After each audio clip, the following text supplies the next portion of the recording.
তো আপনাদেরকে এখানে একটা ইনফরমেশন দিই, আপনারা যারা এই মুহূর্তে থার্ড ইয়ারে আছেন, পরীক্ষা দিচ্ছেন, আপনারা যদি মনে করেন ফোর্থ ইয়ারে আমাদের কোর্সে আপনি প্রথম থেকে পড়ালেখা করবেন, তাহলে এই মুহূর্তে চাইলে আপনি কিন্তু প্রি বুকিং দিতে পারেন। প্রি বুকিং দেওয়ার জন্য আপনার কোনো বাড়তি পেমেন্ট করতে হবে না। এই মুহূর্তে আপনি জাস্ট মৌখিক অ্যানসিওর করার জন্য আমাদের স্ক্রিনে দেওয়া হোয়াটসঅ্যাপ নাম্বারে যোগাযোগ করে আপনি কিন্তু মৌখিক অ্যানসিওর করতে পারেন যে ফোর্থ ইয়ারের শুরু থেকেই আপনি প্রি বুকিং দিয়ে ক্লাস শুরু করবেন।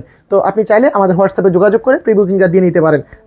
আসসালামু আলাইকুম সুপ্রিয় শিক্ষার্থী বন্ধুরা, আশা করছি সকলেই ভালো আছেন। তো অনার্স তৃতীয় বর্ষের সবচাইতে হাতিমার্কা কোর্স, যেটাকে আমরা মেকানিক্সকে আমরা হাতিমার্কা কোর্স বলে থাকি। সো এই কোর্সটা কিন্তু ম্যাথামেটিক্যাল প্রবলেমগুলো কিন্তু অনেক বড় বড়। সো এখানে ক বিভাগটা আপনাকে অনেক বড় ইম্প্যাক্ট ফেলবে। আপনার পরীক্ষার জন্য ক বিভাগটা খুব বেশি ইম্প্যাক্টফুল হবে। সো আপনি এই ক বিভাগে 10-এ 10 কিন্তু অ্যান্সার করতে পারলে এখানে 10টা নাম্বার কিন্তু বাড়তি আপনি পেয়ে যাচ্ছেন।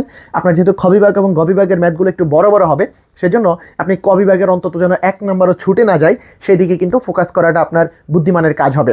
সো এই চ্যাপ্টারে এই মেকানিক্স কোর্সটাতে ক বিভাগের কোন কোন প্রবলেমগুলো বা কোন কোন প্রশ্নগুলো পড়ে গেলে আপনার জন্য সবচাইতে ভালো প্রিপারেশন হইতে পারে বা আপনি সবচাইতে বেশি অ্যান্সার করতে পারবেন, সেটা আমি আপনাকে এখানে বলতে যাচ্ছি। সো এখানে প্রায় সবগুলো ক বিভাগের কোশ্চেনই আছে। আমি আপনাকে সবগুলো কোশ্চেন একটু একটু করে বলে কোশ্চেন কোনটা গুরুত্বপূর্ণ সেটা বলে দিব। সো আপনাকে একটু শেষ পর্যন্ত ভিডিও দেখতে হবে।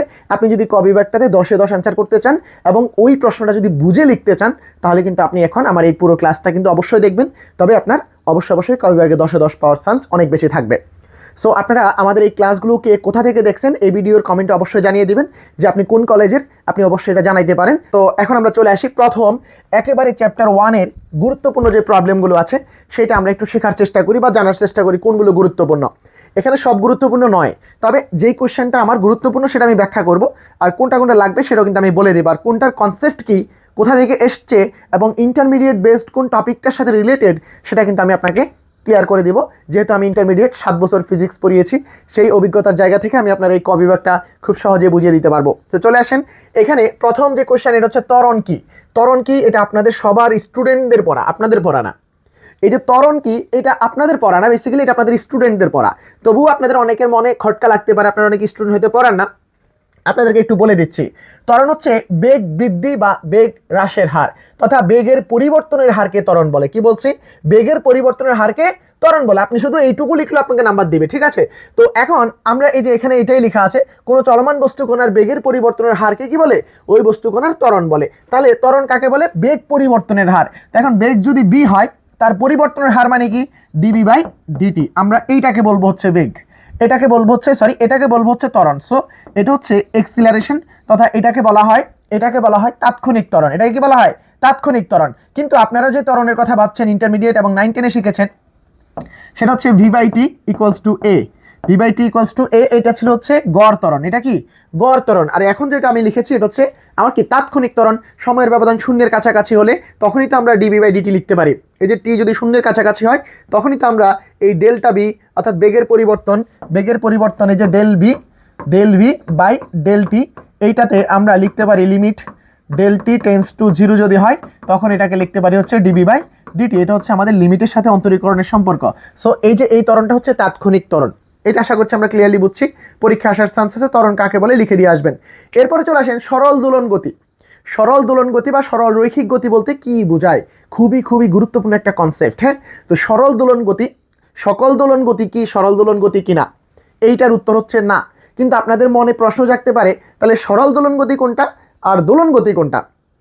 প্রথম কথা বলে দিই, দোলন গতি হচ্ছে যেই সকল বস্তু কণার গতি তার গতির অর্ধেক টাইম একদিকে এবং বিপরীত বাকি অর্ধেক টাইম, অর্থাৎ তার যে পর্যায়কাল, টোটাল পর্যায়কালের অর্ধেক টাইম একটা নির্দিষ্ট বিন্দুর নির্দিষ্ট দিকে গতিশীল হবে এবং বাকি অর্ধেক টাইম ওই ঠিক একই বিন্দু থেকে বিপরীত দিকে গতিশীল হবে।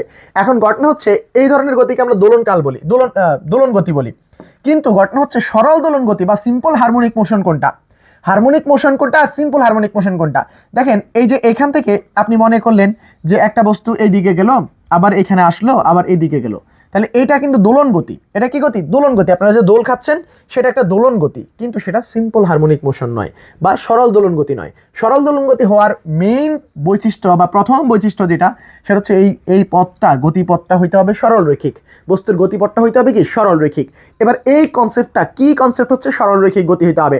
কিন্তু সকল simple harmonic motion definitely harmonic motion, but সকল harmonic motion simple harmonic motion নয়। কেন?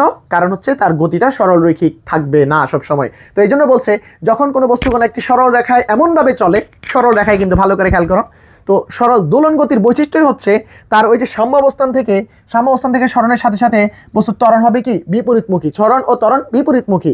এটা সরল দোলন গতি বলেন আর দোলন গতি বলেন, সকল দোলন গতির বৈশিষ্ট্য। তাহলে এখানে আমাদের শুধু সরল দোলন গতি বলার জন্য এটাকে সরলরৈখিক হতে হবে। তাহলে কোনো বস্তু কণা একটি সরল রেখায় এমনভাবে চলে যেন এর ত্বরণ একটি নির্দিষ্ট বিন্দুর অভিমুখে এবং নির্দিষ্ট বিন্দু থেকে ওই কণার দূরত্বের সমানুপাতিক কিন্তু বিপরীতমুখী। এর কথা এখানে বলেনি, আপনি বলবেন। তখন ওই বস্তু কণার গতিকে সরল রৈখিক বা সরল হারমোনিক গতি বলে, সিম্পল হারমোনিক গতি বলবেন, সরল দোলন গতি আর কি, সরল দোলন গতি বলা হয়। ঠিক আছে, তারপর সরল রৈখিক গতির সমীকরণ লিখো। এটা আপনি ইন্টারমিডিয়েটে শিখেছেন যে ত্বরণটা সরণের সমানুপাতিক, ত্বরণটা সরণের সমানুপাতিক, অর্থাৎ তাহলে ত্বরণ হচ্ছে কি এ সমানুপাতিক এক্স। সো আপনি এটা লিখতে পারেন। আর এ মানে আমরা জানি কি d square x by dt square, অর্থাৎ এটা হচ্ছে কি বেগের পরিবর্তন, এটা হচ্ছে কি বেগের পরিবর্তন। কিভাবে? আমরা জানি d x by dt equals to হচ্ছে আমাদের বি, আর এ সমান হচ্ছে ডিবি বাই ডিটি। সো এই ভি এর জায়গায় আমি যদি ডিএক্স বাই ডিটি বসাই তাহলে কি থাকতেছে d by dt of dx by dt. তো এটাকে যদি আমি সিম্পলি হিসাব করি তাহলে d square x by dt square, এটা হচ্ছে আমাদের ত্বরণ। তাহলে এই ত্বরণ সমানুপাতিক কি সরণ, ত্বরণ সমানুপাতিক কি সরণ, এটা আমরা লিখতে পারি। এটা হচ্ছে সরল রৈখিক গতির সমীকরণ। আশা করছি ক্লিয়ারলি বুঝছেন। দোলন কাল বলতে কি বোঝায়? খুবই সিম্পল, একটি পূর্ণ দোলন সম্পূর্ণ করতে যে সময় লাগে, একটি দোলন মানে কি বলে দোলন গতি সম্পূর্ণ, হ্যাঁ, দোলন গতি বা পর্যাবৃত্ত গতি সম্পূর্ণ কোনো বস্তুর একটি পূর্ণ দোলন বা একটি পূর্ণ পর্যায় কমপ্লিট করতে যেই টাইম লাগে সেটাই হচ্ছে কি সেটাই হচ্ছে তার দোলনকাল। এখন দোলনকাল তো ভাই বৃত্তাকার গতিও কিন্তু পর্যাবৃত্ত গতি, বৃত্তাকার গতিও কি পর্যাবৃত্ত গতি। তো দোলনকাল কাকে বলবে? এই যে এই বৃত্তাকার গতি যদি আমি বিবেচনা করি এটা একটা পর্যাবৃত্ত গতি, বাট এটা কিন্তু সিম্পল হারমোনিক মোশন নয়, সরল দোলন গতি নয়। তাহলে এই যে এই গতিপথের এখান থেকে যাত্রা শুরু করে এই পুরা পথ ঘুরে আবার এখানে আসতে যে টাইম লাগবে সেটাই হচ্ছে তার দোলনকাল। তাহলে দোলনকাল বলতে কি বোঝায়? যে কোনো বস্তু দ্বারা উৎপন্ন দোলকের একটি পূর্ণ দোলন সম্পন্ন করতে যে সময় লাগে তাকে তার দোলনকাল বলে। আশা করছি এইটুকু বুঝে গেছেন। এবার আসেন দোলনের বিস্তার কাকে বলে। দোলনের বিস্তার হচ্ছে সাম্যাবস্থান থেকে, আমি যদি পর্যাবৃত্ত গতির কথা বলি, ইন্টারমিডিয়েটে পড়েছেন, এইটা হচ্ছে পর্যাবৃত্ত গতি। তো বিস্তার কাকে বলে? এই যে সাম্যাবস্থান থেকে সর্বাধিক যে দূরত্ব অতিক্রম করে সেটাকে তার বিস্তার বলা হয়। অর্থাৎ এখানে কি বলছে, যখন কোনো বস্তু কণা একটি সরল রেখা ও এ এবং ও প্রাইম, অর্থাৎ এই যে সর্বোচ্চ এই যে এই ও বিন্দু, এটা হচ্ছে আমার এ বিন্দু, আর এই যে এইদিকে হচ্ছে আমার এ প্রাইম বিন্দু, এটা হচ্ছে সিম্পল হারমোনিক মোশনের জন্য। সো এই ও বিন্দু থেকে বিস্তার কাকে বলে? সাম্যাবস্থান থেকে সর্বাধিক সরণ যেটা, সেটাকে তার বিস্তার বলা হয়। আর আমি যদি তরঙ্গ দিয়ে বলি এটা একটা তরঙ্গ, এই যে তরঙ্গের এই সাম্যাবস্থান থেকে সর্বাধিক যে সরণ এটাকে বলা হয় তার বিস্তার। ঠিক আছে, বিস্তার কাকে বলে? আশা করছি এই ব্যাপারটা ক্লিয়ারলি বুঝে গেছি। তো তারপরে চলে আসি, তারপরের পেজে আছে দোলনের বিস্তার কি, ওটা তো আগের পেজের প্রশ্নটা। দোলনের কম্পাঙ্কের সংজ্ঞা দাও। একক সময়ে যতগুলো পূর্ণ দোলন সম্পন্ন করে, একক সময়ে যতগুলো পূর্ণ দোলন সম্পন্ন করে তাকে কি বলা হয়? তাকে বলা হয় তার কম্পাঙ্ক। তাহলে কম্পাঙ্ক হচ্ছে একক সময়ে যতগুলো পূর্ণ দোলন, একক সময়ে যতগুলো পূর্ণ দোলন সম্পন্ন করে। এক সেকেন্ডে বস্তু কণাটি যতগুলো পূর্ণ দোলন সম্পন্ন করে বা সৃষ্টি করে তার সংখ্যাকেই কম্পন বলে। তাহলে পর্যায়কাল যদি টি হয় তাহলে আমরা দেখেছি যে এই যে টি সময়ে কভার করে হচ্ছে একটা, তাহলে একক সময়ে কভার করে কয়টা? 1/tটা। তাহলে এটাই হচ্ছে তার কি কম্পাঙ্ক, এটাই হচ্ছে কম্পাঙ্ক। টি সময়ে কভার করে একটা, এই যে দোলনকাল যেটা সেটাতে একটা সে কভার করে। সো আমার এক সেকেন্ডে এই যে টি সেকেন্ডে একটা, এক সেকেন্ডে 1/tটা, আর এই সংখ্যাটাই হচ্ছে তার কি কম্পাঙ্ক। আই থিঙ্ক আশা করছি আপনারা এইটুকু বুঝে গেছেন। ওকে, তো চলে আসেন এরপরে হুকের একটা সূত্র আছে। এই হুক সাহেব পৃথিবীর সবচেয়ে ওভাররেটেড বিজ্ঞানী।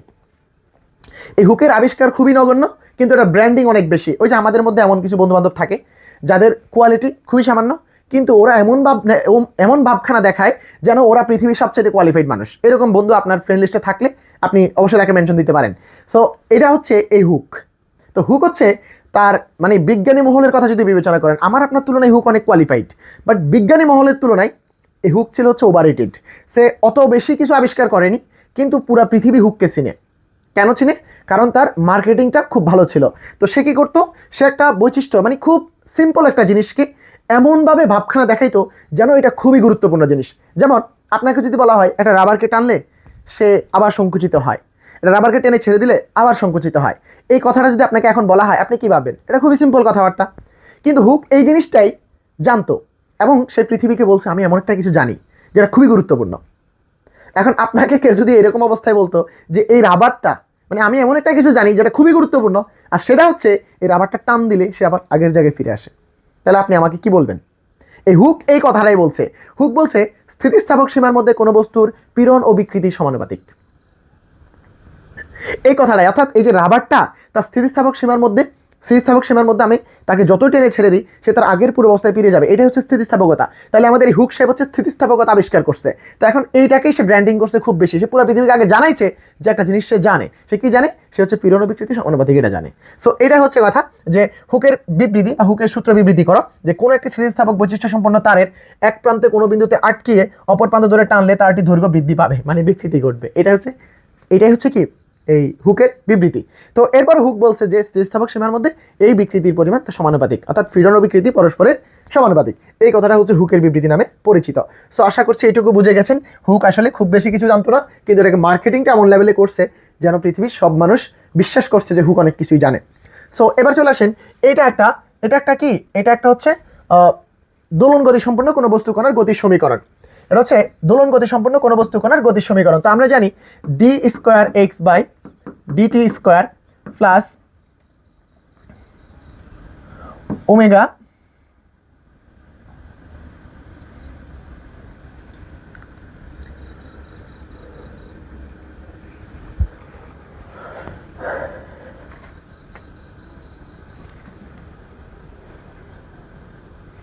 Omega square x equals to 0 বা ধ্রুবক এরকম একটা কিছু জিনিস ছিল। হ্যাঁ, এটা ইকুয়ালস টু ধ্রুবক বা কিছু একটা, এটা ইকুয়ালস টু ধ্রুবক এরকম কিছু। তো এটা হচ্ছে আমার সিম্পল হারমোনিক মোশনের গতির সমীকরণ, এটা ইন্টারমিডিয়েটে ছিল। সো এখন এখান থেকে আপনাকে যদি বলে যে পর্যায়কাল নির্ণয় করো, এটার পর্যায়কাল নির্ণয় করো, তো পর্যায়কাল কিন্তু এই ওমেগার ভিতরে থাকে। আমরা জানি ওমেগা ইকুয়ালস টু কৌণিক কম্পাঙ্ক omega equals to 2 pi by t, এটা আমরা নিশ্চয়ই ইন্টারমিডিয়েটে শিখেছি। তো আমার এখান থেকে দোলনকাল টি সমান কি হবে? টি সমান হবে 2 পাই বাই ওমাগো। তো এই ওমাগো কত? আমার এই যে এই সমীকরণটাকে এটার সাথে যদি তুলনা করি তাহলে এখানে প্লাস হয়ে যাবে, এটা প্লাস হয়ে যাবে, ইকুয়ালস টু 0 হয়ে যাবে এটা। হ্যাঁ, সো এই সমীকরণ থেকে আমি ওমাগোর জায়গায় পাচ্ছি, ওমাগো স্কোয়ার জায়গায় 4 আলফা স্কোয়ার পাচ্ছি। তাহলে এই ওমাগোর সমান কি হবে?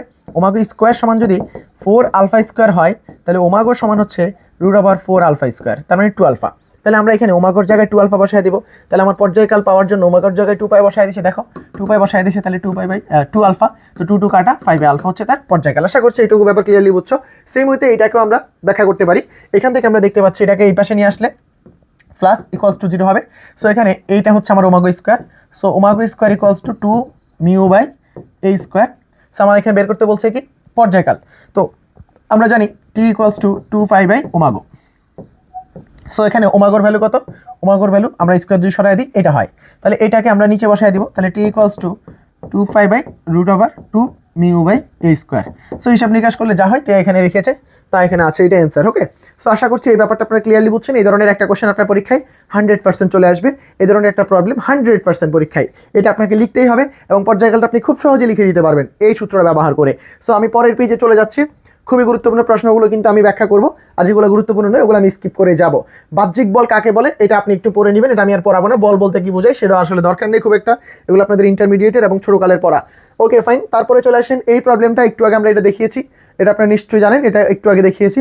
তারপরে এই প্রবলেমটার দিকে তাকান, এর পর্যায়কাল বের করতে বলছে। ভাই এই টাইপের একটা ম্যাথ একদম 100% একটা অঙ্ক আসবেই, ছোট একটা ক বিভাগের জন্য এরকম একটা অঙ্ক চলে আসবে। তো আপনাকে বলছে এর পর্যায়কাল কত? তাহলে ওমেগা স্কোয়ারের জায়গায় কত আছে? ওমেগা স্কোয়ারের জায়গায় আছে 8 tan স্কোয়ার, কারণ এই পাশে আনলে প্লাস হবে।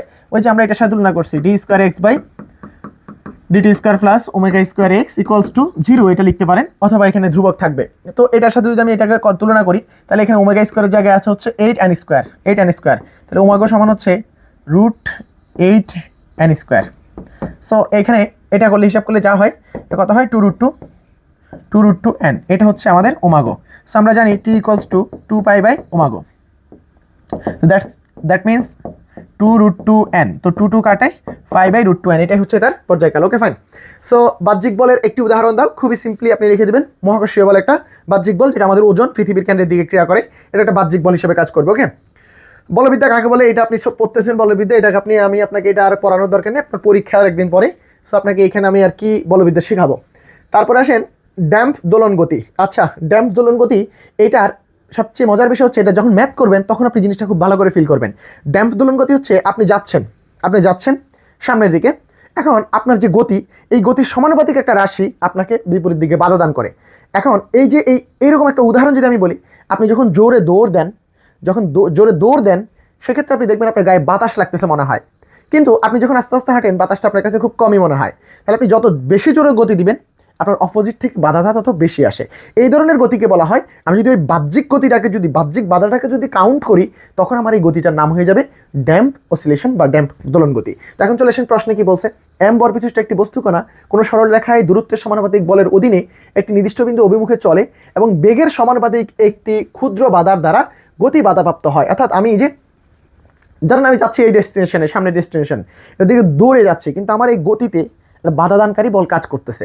তো এই ধরনের বাধাদানকারী বলটা কিসের সমানুপাতিক? আমার গতির সমানুপাতিক। তখন ওই ধরনের গতিকে বলা হবে ড্যাম্প দোলন গতি। আই থিঙ্ক আপনি ড্যাম্প দোলন গতিকেই বুঝে গেছেন।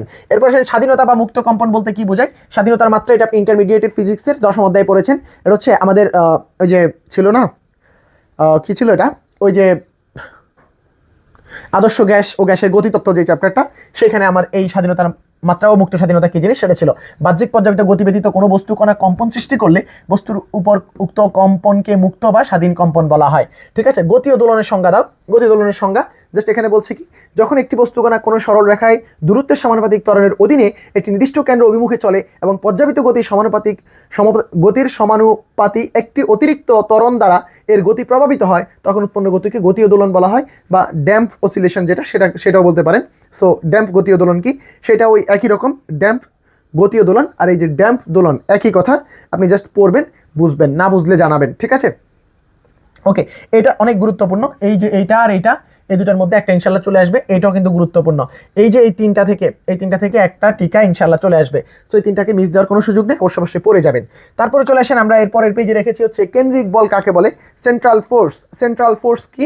একটি নির্দিষ্ট বিন্দুর অভিমুখে বা বহির্মুখে ক্রিয়াশীল বলকে সেন্ট্রিক বা সেন্ট্রাল ফোর্স বা কেন্দ্রিক বল বলা হয়। নির্দিষ্ট বিন্দুটিকে কেন্দ্র বলা হয়। অর্থাৎ একটা বল যদি সর্বদা এই বিন্দু কেন্দ্রিক হয়, তখন সেই বলটাকে বলা হয় সেন্ট্রিক ফোর্স বা হচ্ছে সেন্ট্রাল ফোর্স অথবা কেন্দ্রিক ফোর্স বা কেন্দ্রীয় বল। ঠিক আছে, ফেডাল কি, এটা আপনি থিওরি বললে বুঝবেন। তারপরে আপনারা এখানে চলে যান, কেপলারের দ্বিতীয় সূত্রটি লিখাও। আচ্ছা, কেপলার কি করছে? কেপলার হচ্ছে সৌরজগৎ নিয়ে কাজ করছে। তো কেপলার মূলত 3টা সূত্র দিছে। 3টা সূত্রের মধ্যে প্রথম সূত্র হচ্ছে যে আমরা যে পৃথিবীতে বসবাস করি, এটা একটা গ্রহ। এরকমের যে গ্রহগুলো আছে, গ্রহগুলো সূর্যকে কেন্দ্র করে সর্বদা সূর্যের চারদিকে উপবৃত্তাকার কক্ষপথে ঘুরতে থাকে। এটা হচ্ছে তার প্রথম সূত্র। কেপলারের প্রথম সূত্র কি? সূর্যকে কেন্দ্র করে গ্রহগুলো কি করে? উপবৃত্তাকার কক্ষপথে প্রদক্ষিণ করে। এটা হচ্ছে তার প্রথম সূত্র। দ্বিতীয় সূত্র হচ্ছে এই গ্রহগুলো সূর্যকে কেন্দ্র করে যে ঘুরতে থাকে, এই ঘোরার সময় ধরো আমি এখানে একটা উদাহরণ যদি দেই, ধরো এটা আছে সূর্য, এখানে আছে কে? সূর্য। তো সূর্যকে কেন্দ্র করে একটা গ্রহ এই উপবৃত্তাকার কক্ষপথে ঘুরতেছে। এই সূর্যকে কেন্দ্র করে বলতে সূর্যকে আসলে কেন্দ্রে রাখে না, সূর্যকে রাখা হচ্ছে তার উপবৃত্তের যে কোনো একটা উপকেন্দ্রে। হ্যাঁ, তাহলে উপকেন্দ্রের এই উপকেন্দ্রে সূর্যকে রেখে এই কক্ষপথে একটা গ্রহ ঘুরতেছে, ধরো এটা পৃথিবী ঘুরতেছে। ঠিক আছে, এই উপবৃত্তার কক্ষপথে পৃথিবী ধরো ঘুরতেছে। এখন এই পৃথিবী, এই সূর্যের যে সংযোগ সরল রেখা, এটা সমান সময়ে এখান থেকে এখানে আসলো। ধরো এখান থেকে এখানে আসতে একদিন লাগলো, পরের একদিন এসে এখান থেকে ধরো এইখানে আসবে। এখন কথা হচ্ছে এই যে এইখান থেকে এখানে আসলো, দূরত্বটা অনেক বড়, এখান থেকে এখানে দূরত্বটা অনেক কম। তাহলে কেন হলো? তাহলে এখানে কেপলার দ্বিতীয় সূত্রে বলছে যে সূর্য থেকে গ্রহের সংযোগ সরল রেখা সমান সময়ে সমান দূরত্ব অতিক্রম করবে না, বরং সমান সময়ে সমান ক্ষেত্রফল অতিক্রম করবে। সমান সময়ে সমান ক্ষেত্রফল অতিক্রম করবে, এই কথাটা এখানে বলছে। যে কি বলছে? একই কক্ষপথে গ্রহ ও সূর্যের অবস্থান ব্যাসার্ধ সমূহ যে এলাকাসমূহ পরিভ্রমণ করে, তাদের ক্ষেত্রফল এলাকা পরিভ্রমণের সময়ের সমানুপাতিক। এই কথাটা আপনি এইভাবে মনে রাখার দরকার নেই। আপনি কি মনে রাখবেন? যে গ্রহ এবং সূর্যের সংযোগ সরল রেখা সমান সময়ে সমান ক্ষেত্রফল অতিক্রম করবে, নট রৈখিক দূরত্ব। এটা হচ্ছে আমার কেপলারের দ্বিতীয় সূত্র। সো এরপর চলে আসেন ব্যাসার্ধ ভেক্টর বরাবর ত্বরণের সূত্রটি লিখো। এটা ভাই বিশাল থিওরি। সো আপনি থিওরি শিখলে এই সূত্রটা আপনি লিখে দিয়ে আসতে পারবেন। আর থিওরি না শিখলে এই চ্যাপ্টারে ম্যাথই করতে পারবেন না। এই চ্যাপ্টার থেকে তো অনেক ম্যাথ আসবে। সো থিওরিটা আপনি অবশ্যই পড়বেন। এটা থিওরি ছিল, এটা 22 সালে এসছে। সো এটা এই সালের জন্য খুবই গুরুত্বপূর্ণ। অবশ্যই এটাকে মিস দিয়ে যাবেন না, পড়ে যাবেন। তারপরে চলে আসেন এখানে এফ বিন্দু কাকে বলে? এফ বিন্দু হচ্ছে কেন্দ্রিক কক্ষপথের যে বিন্দুতে ব্যাসার্ধ ভেক্টর সর্বোচ্চ। অর্থাৎ এই যে এটা দ্বিমাত্রিক অক্ষে যদি আমরা বিবেচনা করি, তাহলে এই যে এইটার এই যে ব্যাসার্ধ সর্বোচ্চ কোথায়, এই যে এইখানে ব্যাসার্ধটা সর্বোচ্চ হইতে পারে, তখন এই যে এই বিন্দুটাকে বলা হয় এফ বিন্দু। কি বলছে? কেন্দ্রিক কক্ষপথের যে বিন্দুতে ব্যাসার্ধ ভেক্টর সর্বোচ্চ বা সর্বনিম্ন হয়, এই যে এখানে ব্যাসার্ধটা সর্বনিম্ন, এটাকে বলা হয় এফ বিন্দু।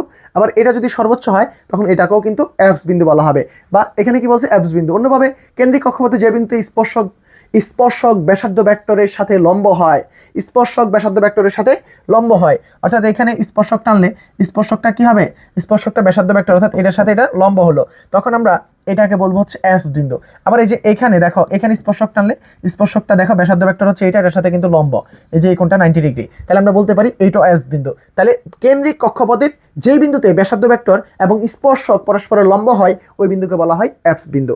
আশা করছি বুঝতে পারছো। তারপরে এপিসোডাল দূরত্ব, এফ বিন্দু থেকে কেন্দ্রের যে দূরত্ব সেটাকেই বলা হয় এপিসোডাল দূরত্ব। এফ বিন্দুতে ব্যাসার্ধ ভেক্টরের দৈর্ঘ্য বা এপিসোডাল দূরত্বকে, অন্য কথায় কেন্দ্র হতে এফ বিন্দু দূরত্বকে এপিসোডাল দূরত্ব বলা হয়। এপিসোডাল কোণ কাকে বলা হয়, এফ বিন্দুর সাথে আদি অক্ষের যে মধ্যবর্তী কোণ, এই যে পাশাপাশি দুটি এপিসোডাল দূরত্ব নির্দেশক রেখার মধ্যবর্তী কোণকে এপিসোডাল কোণ বলা হয়। এই যে এটা একটা এফ বিন্দু, এটা একটা এফ বিন্দু, এদের মধ্যবর্তী কোণ আলফা, এই আলফাটা হচ্ছে এপিসোডাল কোণ। আপনি এটা পড়লেই বুঝে যাবেন, ঠিক আছে। কেপলারের সূত্র অনুসারে গ্রহসমূহ কক্ষপথের আকার হচ্ছে উপবৃত্তাকার, এটা আমি আগের পর্বে আগের অঙ্কে বলে দিয়েছি। সো উপবৃত্তাকার, এটা আপনাকে আর পড়ানোর কিছু নেই। তারপরে চলে আসেন, এখানে আছে কি কেন্দ্রিক কক্ষপথের সংজ্ঞা দাও, এটা আপনি অলরেডি পড়েছেন, আর এখানে পড়ার কিছু নেই। এরপর আমরা চলে যাই, এরপর আমরা চলে যাচ্ছি 12 নম্বর পৃষ্ঠায় কি আছে, কোনো কণা বল কেন্দ্রের অধীনে একটি উপবৃত্তাকার পথে পরিভ্রমণ করলে তার সময়কাল কত হবে।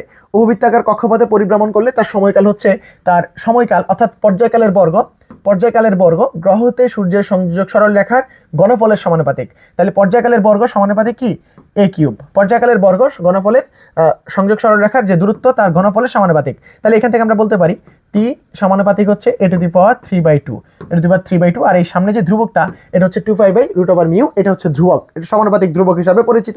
সো এটাকে আপনি মনে রাখতে হবে, ঠিক আছে।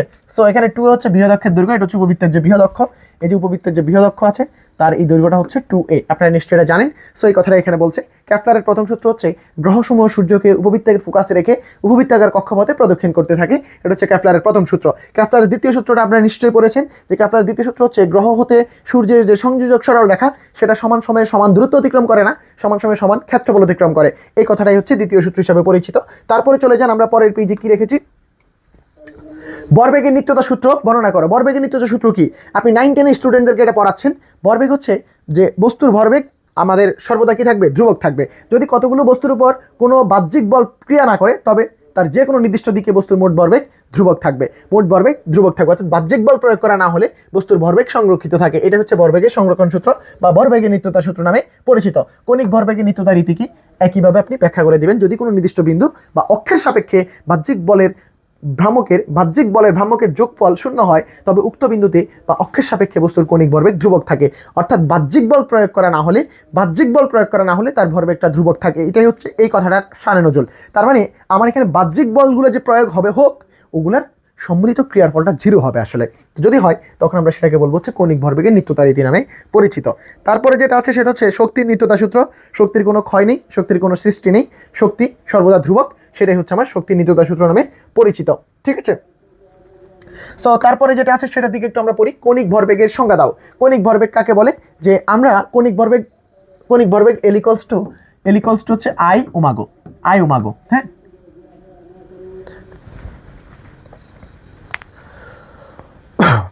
তো কণিক ভরবেগ কাকে বলে, যে কোনো অক্ষের সাপেক্ষে গতিশীল কোনো বস্তু বা বস্তু জোটের আবর্তন জড়তা বর্ণনাকারী বৈশিষ্ট্যকে কৌণিক ভরবেগ বলা হয়। L equals to I omega. Omega কি, ওমেগা হচ্ছে কৌণিক বেগ আর আই হচ্ছে জড়তার ভ্রামক। এটা একটু লিখে দিবেন, তাহলে আপনার জন্য আরেকটু সুন্দর দেখাবে এটা। ভরবেগের সংজ্ঞা দাও। ভাই ভরবেগ কি আপনারা জানেন, বস্তুর ভর ও বেগের গুণফলকে ভরবেগ বলে, আর ভরবেগ সর্বদা সংক্ষিপ্ত থাকে। সেটা হচ্ছে কাজ শক্তি সমীকরণ বা কাজ শক্তি নীতি কাকে বলে, যে বাহ্যিক বলে দ্বারা কোনো কণাকে কোনো বক্ররেখার এক বিন্দুতে অন্য বিন্দুতে সরিয়ে নিতে সম্পাদিত কাজকে পদ্ধতিতে, এটা অত প্রয়োজন নেই, এটা খুব একটা গুরুত্বপূর্ণ নয়, এটা বাদ দিয়ে যেতে পারেন। তারপরে এই পেজে দেখেন খুবই গুরুত্বপূর্ণ দুটো প্রবলেম আছে, পরীক্ষা আসবে এখান থেকে একটা, এগুলো মিস দেওয়া যাবে না। এই দুটো আপনি থিওরামের জাস্ট বর্ণনা, আপনি এই চ্যাপ্টারে থিওরাম পড়েছেন, এই বর্ণনাটা আপনার জানা আছে। সো এটাকে আপনি জাস্ট বর্ণনা হিসেবে মনে রাখতে হবে। তারপরে চলে আসেন, আমরা এর পরের পেজে কি রেখেছি,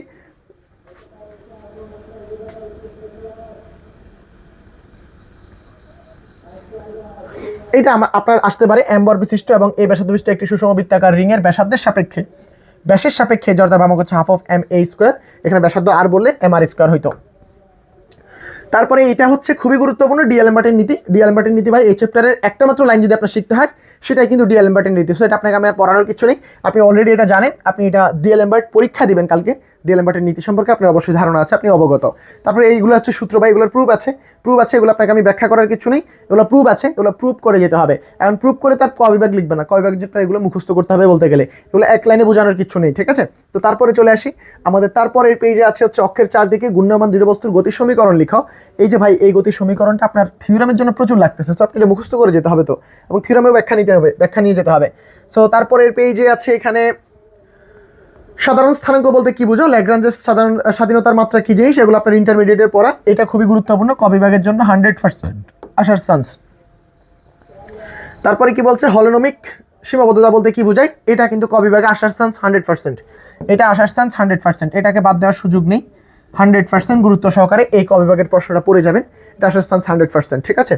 তারপরে চলে আসেন আমাদের যেটা আছে সেটা হচ্ছে অহলোনমিক, এগুলার আপনি জাস্ট ল্যাগ্রাঞ্জের ফাংশন বলতে কি বুঝো এইটা শুধু একটু পড়ে যাবেন, এটা ক বিভাগে আসার চান্স আছে। তারপরে আসেন আমরা এখানে চলে যাচ্ছি আমাদের কার্যকরী বলের সংজ্ঞায়িত করো, কার্যকরী বলকে সংজ্ঞায়িত করো, এইটা খুবই গুরুত্বপূর্ণ, ক বিভাগে আসার চান্স 100%। এই পেজ থেকে আপনি যদি কিছু না পড়েন আপনার তাও এটা পড়তে হবে এবং এটা পড়তে হবে, এইটা আর এটা আপনি অবশ্যই পড়ে যাবেন। কার্তেশীয় স্থানাঙ্ক এবং হচ্ছে গোলকীয় স্থানাঙ্কের মধ্যে সম্পর্ক, এটা আপনি ফোর্থ ইয়ারে গেলে আপনার আবার প্রয়োজন পড়বে, সো এটা আপনি কোনোভাবে বাদ দেওয়ার সুযোগ নেই, এটা আপনি ফোর্থ ইয়ারে টেনসর অ্যানালাইসিসে আবার পাবেন।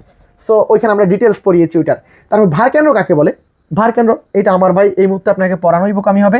ভার কেন্দ্র আপনার ছোটকালের পড়া, যে বিন্দু দিয়ে সমগ্র ভর ক্রিয়ারত এরকম কিছু এখানে আপনি জানেন। তো ভার কেন্দ্রের সূত্র জেনারেল ফর্ম, সূত্রটা একটু মনে রাখতে হবে, এটা আমরা দেখেছি, আমরা এটার অঙ্ক করেছি এই চ্যাপ্টারে প্রচুর। আর এই চ্যাপ্টার থেকে মহাকর্ষ কাকে বলে, মহাকর্ষ কি জিনিস, মহাকর্ষীয় ক্ষেত্র কাকে বলে, আমি এটা আপনাকে একটু এক্সপ্লেইন করি, এটা ইন্টারমিডিয়েটের পড়া, তবে আমি একটু ব্যাখ্যা করতেছি। মহাকর্ষ হচ্ছে একটা বল, মহাকর্ষ কি একটা বল, এবং পৃথিবীর সর্বাপেক্ষা মৌলিক বলগুলোর মধ্যে দুর্বলতম বল হচ্ছে মহাকর্ষ বল। এই মহাকর্ষ বল কাকে বলে, মহাবিশ্বের যে কোনো দুটি বস্তুকণার মধ্যবর্তী আকর্ষণ বলকে মহাকর্ষ বল বলে, মহাবিশ্বের যে কোনো দুটি বস্তুকণার মধ্যবর্তী আকর্ষণ বলকে মহাকর্ষ বল বলে। সো মহাকর্ষ কাকে বলে এটা আপনাকে আর কিছু বোঝানোর নেই। তারপরে মহাকর্ষীয় ক্ষেত্র কাকে বলে, আচ্ছা মহাবিশ্বের যে কোনো দুটা বিন্দু, একটা বিন্দু যদি এই জায়গায় থাকে, এই যে এই বস্তুটা এই মহাবিশ্বের যতটুকু মধ্যে আরেকটা বস্তুকে থাকলে আকর্ষণ করতে পারে সেই অঞ্চলটাকে বলা হয় তার ক্ষেত্র। তাহলে এখানে কি বলছে, কোনো একটি দৃঢ় বস্তু একটি ক্ষুদ্র কণা অপর যেই কণাকে মহাকর্ষীয় বল দ্বারা আকর্ষণ করে, এক্ষেত্রে আকর্ষিত কণার আশেপাশে যে স্থানে মহাকর্ষ বল অনুভূত হয় সেই স্থানকে ইহার মহাকর্ষীয় ক্ষেত্র বলা হয়। তারপরে চলে আসেন মহাবিশ্বের নিউটনের মহাকর্ষ সূত্রটি লিখো।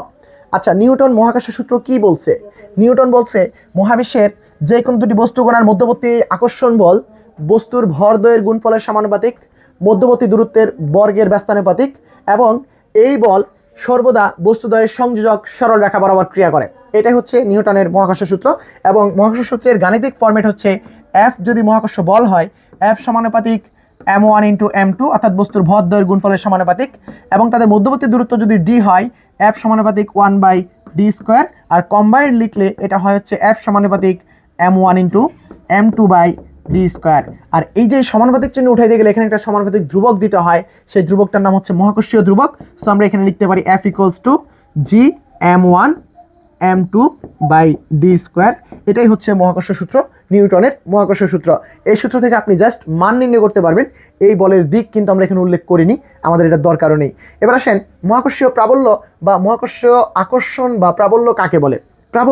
প্রাবল্য হচ্ছে মহাকর্ষীয় ক্ষেত্রের, সাপোজ মহাকর্ষীয় ক্ষেত্র কার দ্বারা সৃষ্টি হয়, দেখেন এইটা ধরেন মহাকর্ষীয় ক্ষেত্র কার, এই যে একটা বস্তু, ধরেন একটা বস্তু আছে একটা বস্তু আছে এইখানে, তো এই যে এই একটা বস্তু আছে, এই বস্তুটা এই যে এই ধরেন পুরো ক্ষেত্রে যে কোনো বিন্দুতে একটা বস্তুকে স্থাপন করলে তাকে আকর্ষণ করতে পারে। এর কথা হচ্ছে এই বস্তুটার কারণে এই ক্ষেত্রটা তৈরি হলো। এবার আমি যদি এখানে 1 কেজি ভরের একটা বস্তু রাখি, ক কেজি, 1 কেজি ভরের একটা বস্তু এখানে রাখলাম, সে এই বিন্দুতে যেই বল অনুভব করবে এর দ্বারা, সেই বলটাকে বলা হবে এই বিন্দুর মহাকর্ষীয় প্রাবল্য। তার মানে মহাকর্ষীয় ক্ষেত্রের কোনো বিন্দুতে একক ভরের কোনো বস্তু স্থাপন করলে উহা যেই বল অনুভব করে তাকে ওই বিন্দুতে ওই বস্তুর জন্য মহাকর্ষীয় প্রাবল্য বলা হয়। আই থিঙ্ক মহাকর্ষীয় প্রাবল্য কাকে বলে এই জিনিসটা আপনি খুব সহজেই বুঝে গেছেন। এই কোশ্চেনটা আপনার ক বিভাগে আসার চান্স 100%, সো এটাকে আপনি কোনোভাবে বাদ দেওয়ার সুযোগ নেই, অবশ্যই পড়ে যাওয়া লাগবে। তারপরের পেজে এই মহাকর্ষীয় ক্ষেত্রে নিউটনের সূত্রটা আমরা এখানে ব্যাখ্যা করেছি। তারপর আমাকে বলছে মহাকর্ষীয় বিভব কাকে বলে। মহাকর্ষীয় বিভব হচ্ছে অসীম দূরত্ব হতে 1 কেজি ভরের কোনো বস্তুকে মহাকর্ষীয় ক্ষেত্রের কোনো বিন্দুতে এনে স্থাপন করতে যেই পরিমাণ কাজ করতে হয় সেটাই হচ্ছে ওই বিন্দুর মহাকর্ষীয় বিভব। তাহলে আমি যদি একটু ব্যাখ্যা করি, তাহলে একটু খেয়াল করেন, এটা হচ্ছে মহাকর্ষীয় ক্ষেত্র। আমি অসীম থেকে একটা বস্তুকে 1 কেজি ভরের বস্তুকে মহাকর্ষীয় ক্ষেত্রের এই বিন্দুতে আনলাম, এই এ বিন্দুতে আনলাম। তাহলে এই অসীম থেকে 1 কেজি ভরের বস্তুকে এই বিন্দুতে আনতে যে কাজ হবে সেটা হচ্ছে এই এ বিন্দুর মহাকর্ষীয় বিভব। ঠিক আছে, এই কথাটা এখানে ব্যাখ্যা করা আছে, বলা আছে, আপনি নিশ্চয়ই বুঝে গেছেন। তারপর আপনাকে বলছে কি যে জি এবং এই জি এর মধ্যকার গাণিতিক সম্পর্কটি লিখাও। তো আপনি নিশ্চয়ই জানেন এই যে এই বস্তুর ওজন যদি mg হয়, বস্তুর ওজন যদি mg হয়, তাহলে এই m যেটা হচ্ছে অভিকর্ষ বল সেটা হচ্ছে জি m ইন্টু m বাই হচ্ছে আর স্কোয়ার, পৃথিবীর ব্যাসার্ধ এটা। সো এখান থেকে এই m আর এই m কাটে। সো এখান থেকে আমরা দেখতে পাচ্ছি পৃথিবীর ব্যাসার্ধ এবং পৃথিবীর ভর যদি ধ্রুবক হয় তাহলে জি সমানুপাতিক জি হচ্ছে এই মহাকর্ষীয় বিভবটা এই জি এর সমানুপাতিক। সো এটা এখানে বলা আছে। সো এখানে জি আর জি এর মধ্যে সম্পর্কটা দেখানো আছে। আশা করছি এতটুকু ব্যাপার ক্লিয়ারলি বুঝছি। সো আমাদের পরের পেজে যা আছে এটা হচ্ছে এই চ্যাপ্টারের সর্বশেষ পেজ। তো এটা আমাদের এখানে এই চ্যাপ্টারটা শেষ, এবং আমরা বলতে পারি এতটুকু পড়ালেখা যদি আমরা করে যেতে পারি তাহলে আমাদের কিন্তু ক বিভাগে 10টা ইনশাল্লাহ কমন চলে আসবে এবং আমরা খুব ভালো পরীক্ষা দিতে পারবো। সো এতটুকুই থাকলো। পরের পর্বে অন্য কোনো ম্যাথমেটিক্যাল প্রবলেম বা অন্য কোনো সাজেশনে আবার দেখা হবে। ততক্ষণ পর্যন্ত সুস্থ থাকুন, ভালো থাকুন। আসসালামু আলাইকুম।